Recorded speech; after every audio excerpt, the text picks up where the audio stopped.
from the cleaner to accessories ni sa bagay pa din sa akin sa UP. One simple question, what is your initial po na parang requirement for us to be able to join the incubation program? Actually, yun lang po. Like, you have to be in the creative industry or other sustainable initiatives. And then we'll check kasi meron po kami questionnaires doon kung anong stage na kayo sa businesses. Pero more than that is your willingness. So may interview po kasi after nun. So we have to see na willing talaga kayong magpa-incubate and kung ano yung commitment or level of commitment. Yun yung number one na tinitignan talaga namin na graduate po kayo. Yes. Habol pa ba kami? Today is the last of April 20 ba? Ayan, I think pwede pa naman. Thank you, ma'am. Do we have any questions po from the floor? Clean.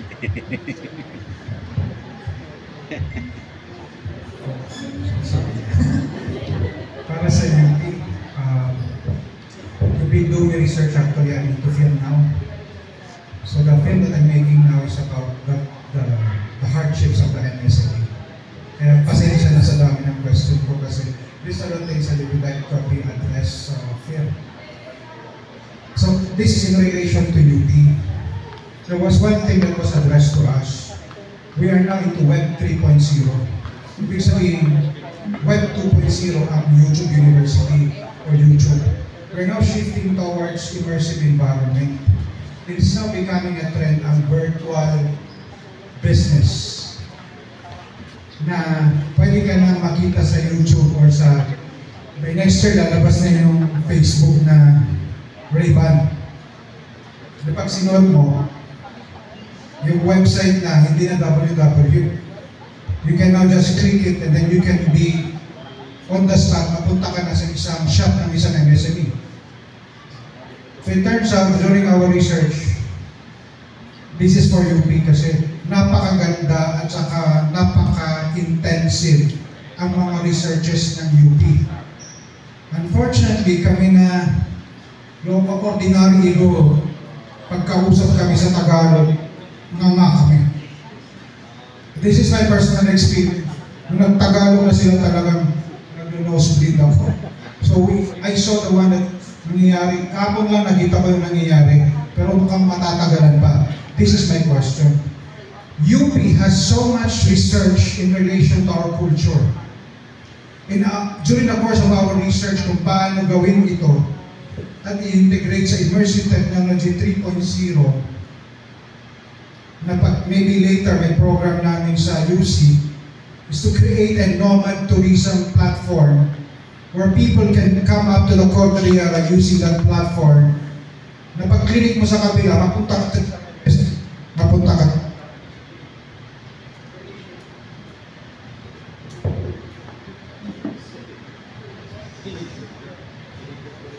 Ay, ako na pagsalita eh.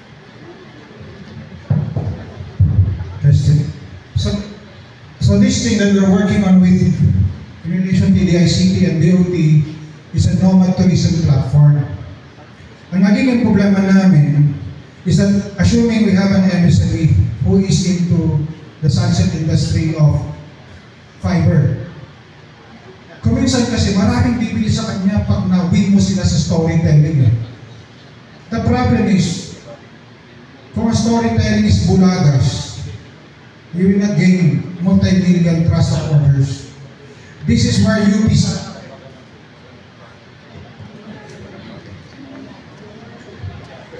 Ayaw sa'yo.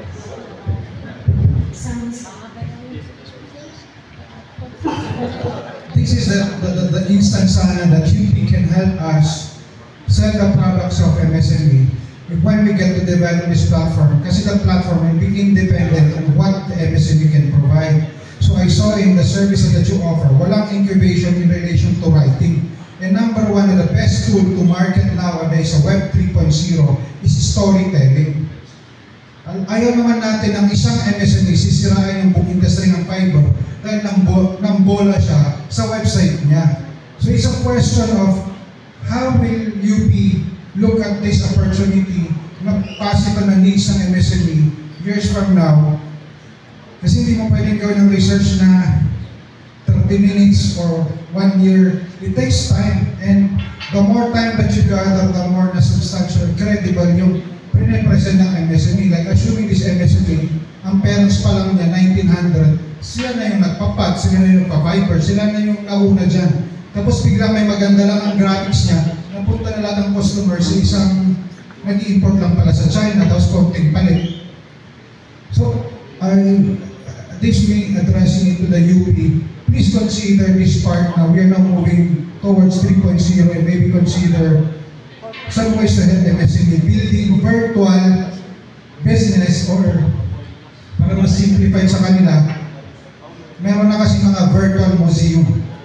Hindi meron na rin virtual weaving gallery where people get to experience via the internet or the eyeglasses of Ray-Ban kung paano mag-weave para naman yung technology ng UC na for criminology can be utilized sa technology rin na kailangan ng MSME. Kasi yung immersive platform niyo sa criminology, I've been using that. I'm with cybersecurity training kasi. So I saw na pag yung technology sana ng UC, i-connect niya sa UP's intensive research, yung mga libro na yan at ilagay natin sa immersive technology, I think our MSME will eventually appreciate that. Tapos i-open niya sana sa mga estudyante na anak ng MSME. Yun lang po sana. Kasi I think this is where I get to move my question sa UC. Sa research po sa UP. Sa UC po, this is my issue. Actually, na-appreciate ko yung program ninyo sa incubation. That's the reason I signed up my kid sa UC. Pina-enroll ko siya doon. Kasi 3 years lang naman. Para yung remaining 1 year niya sana, mag-immerse siya sa entrepreneurship. Kasi nga talaga, kahit anong gawin mo, hindi mo pwedeng lagyan ng entrepreneurship ang subject ng engineering. He was given a scholarship sana sa IT. Pero sabi ko, hindi ka pala nag-enroll, obsolete na yan, sabi ko. Kasi IT graduate ako. Co-teacher ko yung mga dati nilang deal ko. Sorry. But this is a question. You have such a program na NSTP. Baka pwede ninyong i-innovate yung NSTP na yung bata na may innovative thinking that will change the world. Pwede ninyong i-accept na mag-NSTP rather than us wasting their time picking trash. Yung utak niya, MSME. Bata pa lang siya, nagbebenta na. Bata pa lang, innovative na. Tapos pinag-NSTP niyo, nagpupulot ng basura. Baka pwede ninyong i-innovate ang program ninyo na inculcate niyo yung mga anak ng MSME who will be qualified, will no longer have to take up NSTP para Sunday nila will be dedicated sa pag-aral ng entrepreneurship and innovation. That is my personal feeling kasi hindi na nga natutulog, mag-NST pa, nasira na yung utak niya sa entrepreneurship, sirang-sira na, tapos papagalitan mo pa, ang sakit sa loob, baka mapasukan pa yung bata. So I hope this is something where, sana sa education program, if you really wish to integrate entrepreneurship, please start with the simple program and then circumvent the program na, diba, sa local dati, pag sportsman ka, hindi ka pa mababagsak eh. Dahil athlete ka ng school. Paano naman yung innovative ang utak pero hindi athlete? Baka pwede niyong tulungan sa incubation lab ninyo na hindi na mag-NSTP kasi tutulungan niya ibang MSME. Tapos sa sunod, sana may scholarship sila para first year pa lang mag-start na ma-develop yung kasi yung mga scholar na working students sa school ninyo, sa registrar, they work there. Why don't you open an opportunity for the sons and daughters of MSME to be in your program and may scholarship sila sa school. So yung perang gastusin namin, mapunta na sana sa business growth namin na MSME. That way you can really help us. That way marami mag-enroll sa UC. Mind you, once you have that program. Kasi ang hinahanap ko sa anak ko, pwede ba kayo mag-put up ng club na i-support ng incubation lab? Ang sabi niya, para sa criminology lang yung incubation lab. And it hurts. Criminologists have the best time. They can turn things around. Nakita ko na yung ginawa niyo. I saw some of the projects of your incubating. Nasasayangan lang ako, hindi lumalabas sa mga MSME. There's a lot of innovation I saw na pwedeng gamitin ng MSME. Pero ginagamit lang ng mga criminologists. Sayang. Second is, you have this program na entrepreneurship. Yung anak ko, pina-attend ko sa Young Entrepreneurs Program. Nag-absent. Guess what? Nabagsak siya sa isang subject dahil nag-attend siya sa graduation. It hurts for me. I'm sending my kid for entrepreneurship and you would like to promote it, but your teachers don't give exemption to students undergoing entrepreneurial endeavor. And yan lang yata excuse. So, there are some subjects na kung pwede mapapunta namin ang anak namin to be incubated by your incubation lab, then sana mabigyan sila ng hindi naman excuse, kasi daw na mahirapan better, na sana mabait ang teacher sa kanila na huwag naman isipin po ang sakit. So naging 4 years yung engineering niya dahil sa isang subject. This incubation thing that you're doing is a lifesaver. It will save us MSME. Kasi nakukonsensya kami nga, ipabuong na di anak me, and then we will be blamed, kaya nga ako bagsak dahil sa business mo eh. It hurts. So I hope you will be able to address this para nadami sa dati ninyo, may entrepreneurs. Thank you. Okay, siguro na lang in the interest of time, and since our resource speakers are actually will be staying with us for lunch, baka po we can take the opportunity to further discuss yung mga concerns natin sa kanila directly. With that, we still have a few minutes. We still actually have 5 minutes, and can I open the floor again to others who would like to ask questions or comments from our speaker? Maybe I can answer your first question. So very good. Like I think the film that you have been doing or the project that you've been doing is very good. And we do actually have our branding support as well. So in our incubation program, it's already incorporated there. And also sa business support na services, it's also incorporated yung how to do your narrative story and yung customer discovery as well. And yun nga, lahat ng mga kailangan or whatever man po yung need nyo, if it's just a short period of time, we can offer. You can just connect with us as well.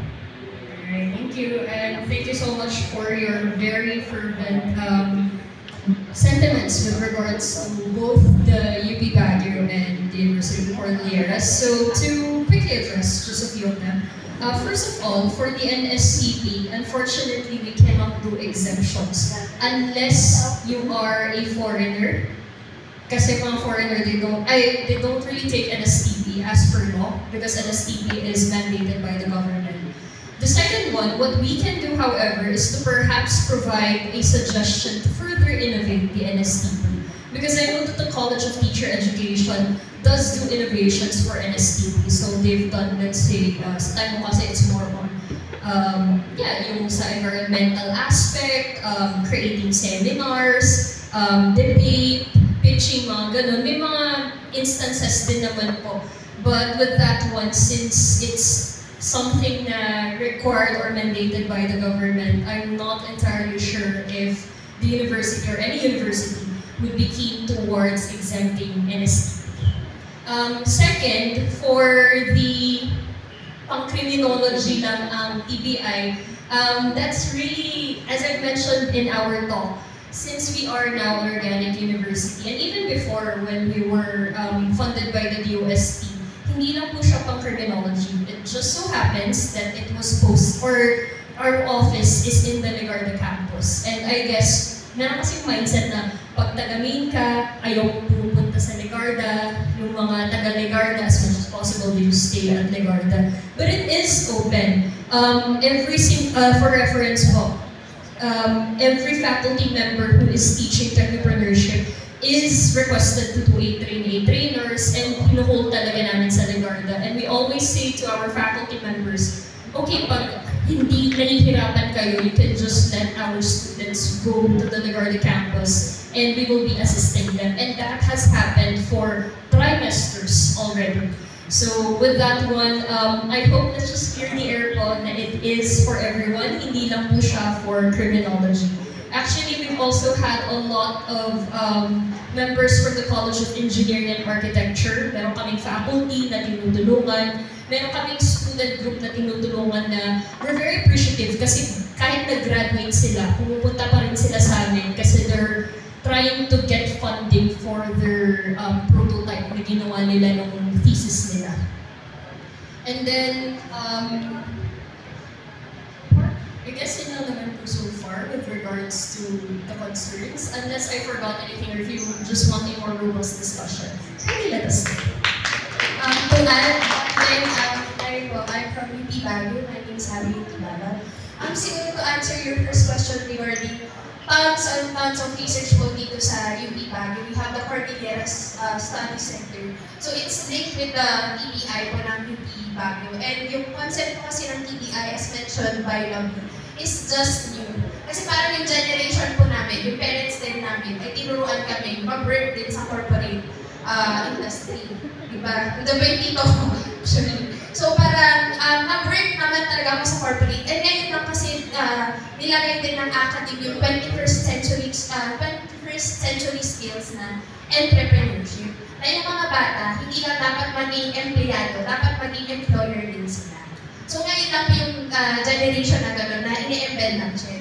In terms po dun sa research na binibigay ni UP, dahil lahat po ng activities namin ay more artisans at saka crafters, nililink po namin yung mga research namin doon na existing doon. For example, yung cultural appropriation sa business. Kasi hindi lahat ng symbol from Cordillera pwede natin ilagay sa print for profit. Kasi that's wrong. So we are teaching our crafters that as well. Kasi mamaya yung focus ng nila is to create and to create, and you are stepping on somebody's culture na pala. Na sad to say, ibang iguro, minsan sarili nilang culture na napapahan nila for profit. So at least natututo po sila doon sa aspect na yun. Kasi we have tons of research on indigenous studies. Pero that's just one aspect. With regards in changing the curriculum to make it more innovative, I think that's the mandate of the Commission on Higher Education na po. Kasi whether we like it or not, talagang meron po kasi talagang LSTP program per colleges. So in terms of yung modification ng per university, that's the say of the admin already. Parang that's none of our parang our control na kasi the implementation is theirs. Kami lang yung sa process nung kung may binigay na curriculum pa yun siya. So kaya in-introduce namin yung innovation, kaya meron ng technopreneurship program. So yung MSTP kasi it's more on social service kasi siya. Yung kasi yung technopreneurship, ito na po yung ginagawa ng initiative ng University of the Cordilleras ngayon. And ginagawa din ng St. Louis University. And soon to be adapted by the UP system na hindi din po ganun kadaling i-adapt sa amin kasi dadaan pa po siya ng Board of Regents ng UP Diliman. Kasi it's a system of universities. So we hope we answered your question, and we hope to see you sa mga ibang pan-alibay sessions, sa mga lecture series and workshops na ibibigay ng UP to teach you on the research that we have been conducting sa university to integrate the current crafts of the Cordilleran society. So for example, yung mga plasma coating sa weaving, so mga physicists yung gumagawa ng mga to share na meron ganitong innovative solutions for your businesses. Yun lang po. Thank you so much. So with that po, I guess before we proceed to the next session, we will have our lunch break. But before that po, for those who would like to get a copy ng mga presentations, please scan na lang po the QR code posted at the back. And with that po, lunch is served. So maraming salamat, and we will start at exactly 1 p.m.